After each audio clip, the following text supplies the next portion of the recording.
J'aimerais vous parler aujourd'hui des mémoires qui plombent. Quand on travaille sur soi, qu'on a envie de se connaître, ce qui est tout à fait légitime, il arrive souvent un moment où on veut mettre en lumière les mémoires qui nous affectent. Façon le chemin des oliviers, on songe à faire une constellation, à connecter les expériences des ancêtres. Savoir que le grand-père a peut-être dilapidé la fortune de la famille au jeu aiderait à comprendre pourquoi je n'arrive pas à bien gagner ma vie.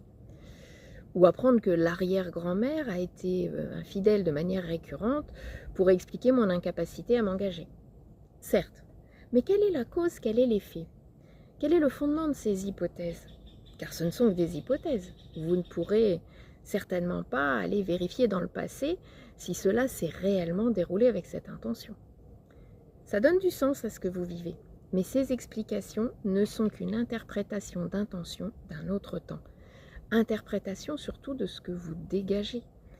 Car en formation constellation ou en analyse transgénérationnelle, les émotions, les énergies sont intenses. Vous émanez toute votre sensibilité. Et un bon animateur de groupe, un thérapeute, peut capter ces champs vibratoires et les retranscrire avec ses perceptions, vos émotions et avec les filtres des participants. Ce que je veux dire, c'est qu'il y a bien des schémas à évacuer, des conditionnements à lever, mais qui n'ont pas forcément pour origine l'interprétation qui vous est suggérée et que vous envisagez.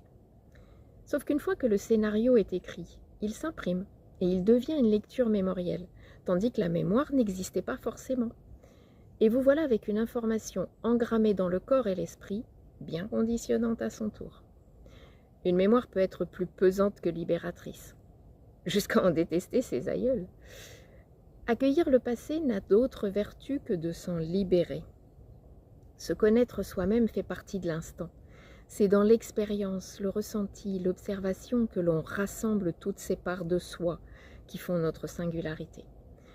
Recouvrer la mémoire, les mémoires, c'est une fuite d'énergie, irrécouvrable, irrécupérable. Or, la vie consiste à émaner une énergie intense, fluide et créatrice. Ne la laissons pas nous échapper. Comme d'habitude, j'en appelle au discernement. Entendre les blocages, c'est une chose. Vouloir à tout prix mettre une explication dessus, c'en est une autre. Ne nous alourdissons pas d'histoires qu'on se raconte, comme celle de notre humanité. Se connaître soi-même ne signifie pas créer une histoire de toutes pièces, mais vivre les expériences que notre énergie génère.